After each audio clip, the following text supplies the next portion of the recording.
এই পরিবারের সঙ্গে আত্মীয়তা করতে চান না কেউ, তাই সন্তান বিয়ে দিতে পোহাতে হচ্ছে নানা বিড়ম্বনা। এমনকি ভয়ে এ বাড়িতে প্রবেশও করেন না এলাকাবাসী। একজনে আরেকজনের বগলে যাওয়ার চায় না, বগলেই যাওয়ার চায় না, আর চলে আত্মীয়তা করতেছে না, কেউ বগলে আসতেছে না। বিরল এই রোগে আক্রান্ত 4 প্রজন্ম। বর্তমানে এই বংশের 5 থেকে 7 জন একই রোগে আক্রান্ত হয়ে মানবেতর জীবনযাপন করছেন তারা। আমার দাদির শাশুড়ির এই রোগটা হয়েছিল, এখান থেকে হইলো আমার ফুফু শাশুড়ি, তার পাশে আইলো আবার এই যে আমার শ্বশুর আসাল হেগর, আবার এই যে আমার বাসুর আসাল একটা মারা গেল, এনে এসে স্বামী মদে, এখান থেকে আবার এই যে বাচ্চাদের মধ্যে আইতাছে। এ পর্যন্ত বিরল এই রোগ প্রাণ কেড়ে নিয়েছে পরিবারের 9 জন সদস্যের। 8 জন মৃত্যু হয়ে গেছে, আর এখানকার 4 জন জীবিত আছে। এ রোগের লক্ষণ হিসেবে প্রথমে হাত পা সহ শরীর কাঁপা, হাঁটতে সমস্যা দেখা দেওয়া, ঘাড় বেঁকে যাওয়া, মুখ থেকে লালা পড়া, সর্বশেষ কথা বলার সক্ষমতা হারিয়ে ফেলা সহ বিভিন্ন উপসর্গ দেখা দেয় আক্রান্তদের শরীরে।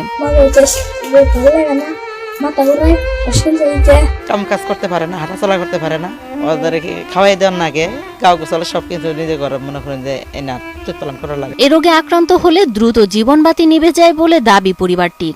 একটা রোগ হলে পরে হয়তো 14 বছর বেশিও যায় না, 10-12 বছর কিংবা 14 বছরের মধ্যে মৃত্যু হয়ে যায়। টাঙ্গাইলের গোপালপুরের ধোপাকান্দি ইউনিয়নের ভুটিয়া গ্রামের বাসিন্দা মোহাম্মদ আলী একই ইউনিয়নের শাহজাহানপুর গ্রামের কাজলী বেগমকে প্রায় 50 বছর পূর্বে বউ করে ঘরে তুলেন। মোহাম্মদ আলী কাজলী বেগম দম্পতির ঘরে জন্ম নেয় 6 সন্তান। ষষ্ঠ সন্তান জন্মের পর কাজলী বেগম এই রোগে আক্রান্ত হয়। যখন বিয়ে হয় তখন আমার স্বামী কিন্তু ভালো আছিল, হওয়ার পরে দেখলাম শ্বশুর এই অবস্থা, ফুফু শাশুড়ি আছে হেরা এই অবস্থা, এই রোগে তাকে তারা কিন্তু একবারে তারা আল্লাহ ফেলাই দিচ্ছে। তার রেখে যাওয়া 6 জন সন্তানকেও দিয়ে যান এই রোগ। তার সন্তানেরা গড়ে 40 বছর স্বাভাবিক জীবন পার করে একই রোগে মৃত্যুবরণ করেছেন। এখানেই শেষ নয়, পরের প্রজন্ম গড়ে 40 বছর বয়সে একই রোগে আক্রান্ত হয়ে দুনিয়া ত্যাগ করেছেন। এটা বলে বংশরোগ। বংশরোগ এটা তো এই আশা কইরা এতদিন ইনু নানান হানে নিছি, কিন্তু এই রোগটা কোনো ধরা পড়ে না। বাচ্চা কাচ্চা হইলো, ভাবছি যে বাচ্চা কাচ্চা তো সুস্থ থাকতে পারে, এই আশা কইরা মনে হয় যে থাকলাম এতদিন। এখানকার মনে করেন যে 2টা ছেলে মধ্যে ছোট ছেলের আল্লাহ পাক তার এই রোগটা দিয়ে হালাই দিচ্ছে। এখন তো এই সংসার তো আর ফেলাইতে যাওয়াও যান।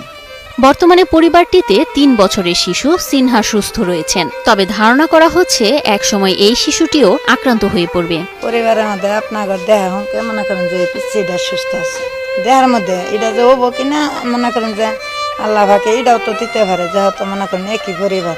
পরিবারের একাধিক মানুষ অসুস্থ হওয়ায় আয় রোজগারের পথ বন্ধই বলা চলে। রোগে আক্রান্ত অসুস্থদের নিয়ে মানবেতর জীবন পার করছে পুরো পরিবার। আগে রিক্সা ভ্যান চালাইতো, ঢাকা থাকতো, আজ 14 বছর ধরে পড়ে গেছে। এখন